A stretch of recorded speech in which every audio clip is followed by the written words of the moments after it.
What if I told you the biggest winners of the Mexico-American War never stepped foot on the battlefield, but made fortunes from land they never fought for? What I'm about to tell you is the story of a war, meticulously crafted, not just for conquest, but for profit. A war that fueled the fortunes of a few and ignited an empire's relentless expansion. A nation built by war, and in turn, a war that built a nation.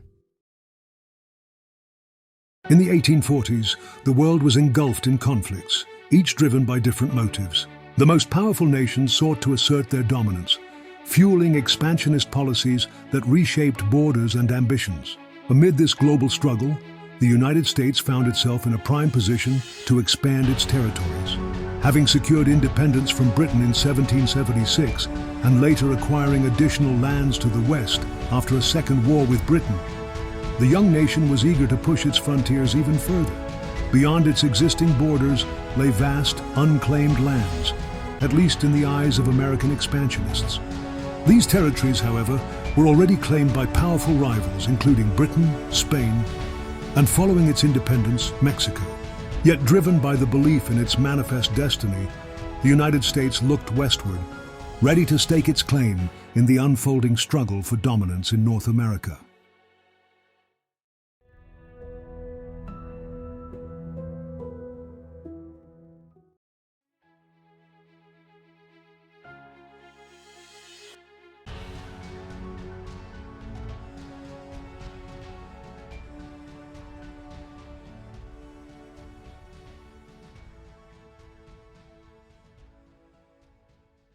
By the time 1840 arrived, the United States had already begun preparing for territorial expansion.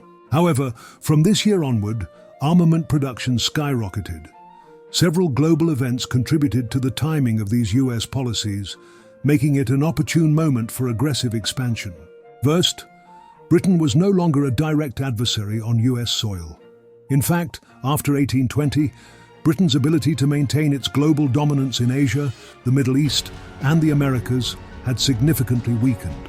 Its declining influence meant that it could no longer enforce the world order it once upheld. For a deeper analysis, see my video on the East India Company and its role in this decline. At the same time, the Spanish Empire was also in steep decline. Having lost much of the revenue generated from its former South American colonies, most of which had fought for and secured their independence, Spain struggled to maintain control over Mexico and the southern territories of what would become the United States. Logistical challenges in supplying warships and armaments further crippled Spanish military efforts. Additionally, unlike Britain and France, Spain's naval forces failed to reap the benefits of the Industrial Revolution, leaving the once mighty Spanish Armada outdated and ineffective. Meanwhile, China, the world's second-largest superpower at the time, was consumed by the Opium War against Britain. Despite this conflict, China's exports to the United States remained uninterrupted. Against this global backdrop, the U.S. found itself in a prime position to act.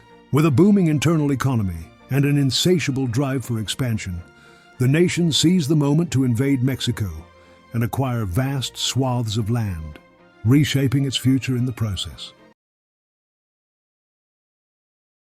In 1840, the concept of gross domestic product, GDP, as we understand it today had yet to be developed, and comprehensive economic data was not systematically collected across nations.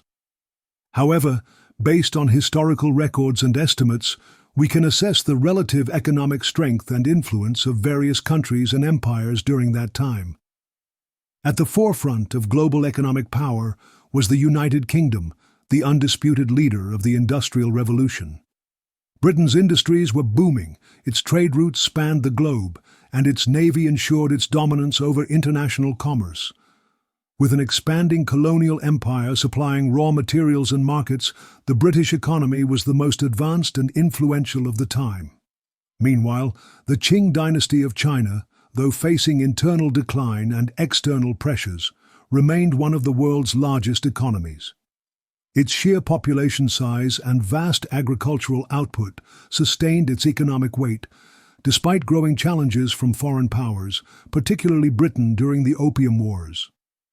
In continental Europe, France stood as a formidable economic force. Though overshadowed by Britain in industrial output, it maintained a strong colonial empire and was rapidly expanding its industrial capabilities. The Russian Empire, with its vast natural resources and immense agricultural base, was another key player, though its economic development lagged behind the industrialized nations of Western Europe. Further west, the Austrian Empire remained a dominant economic and political force in Central Europe, leveraging its diverse industries and resources. Meanwhile, Prussia, the rising power in what would later become Germany, was making significant strides in industrialization and military expansion, positioning itself as a key player in European affairs. Across the Atlantic, the United States was emerging as a dynamic economic power. Though still developing in comparison to European nations, its economy was growing rapidly, fueled by agricultural exports, early industrialization, and westward expansion. With vast natural resources and an increasing labor force, the U.S. was on the path to becoming a dominant global player in the decades to come.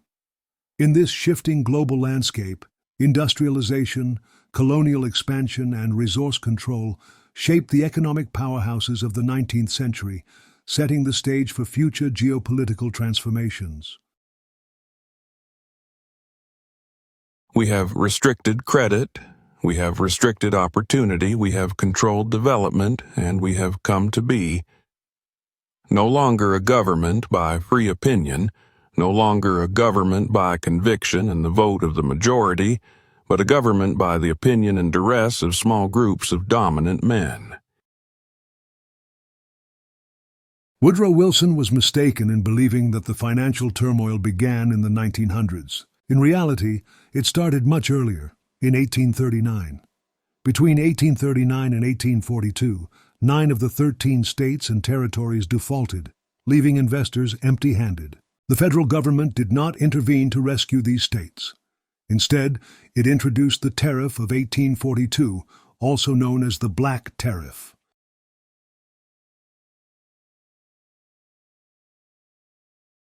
Here is the chart showing U.S. tax revenue from 1835 to 1850, with a highlight on the impact of the Black Tariff in 1842, marked in red.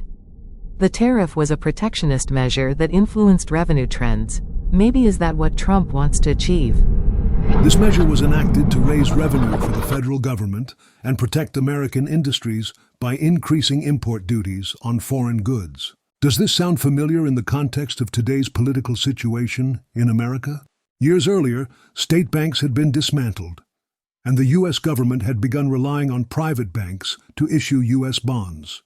The primary institution fulfilling this role was Riggs National Bank.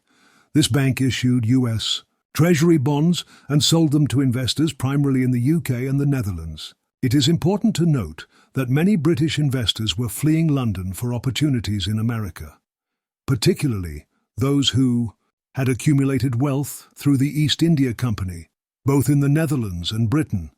Once this capital was raised, select political allies, entrepreneurs so to speak, were granted access to these funds, enabling them to increase the production of essential goods that fueled America's expansion.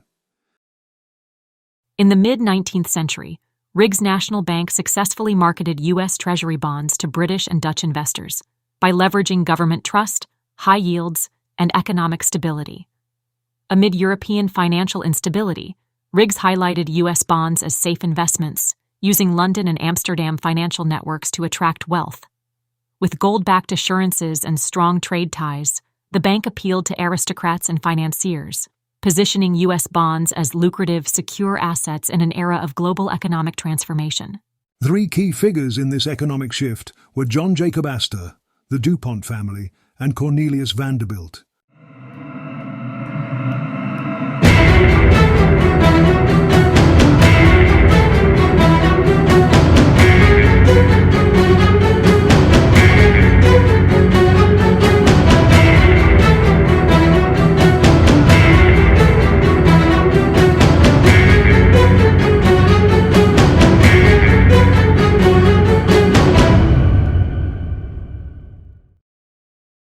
Between 1838 and 1850, the rise of war steamship production was closely tied to U.S. national security policy, reinforcing naval power, territorial expansion, and trade protection. Steam warships strengthened coastal defense, secured maritime trade routes, and enforced the Monroe Doctrine, deterring European intervention in the Western Hemisphere. During the Mexican-American War, 1846 to 1848, these ships were crucial in blockading Mexican ports, supporting U.S. expansionism and manifest destiny.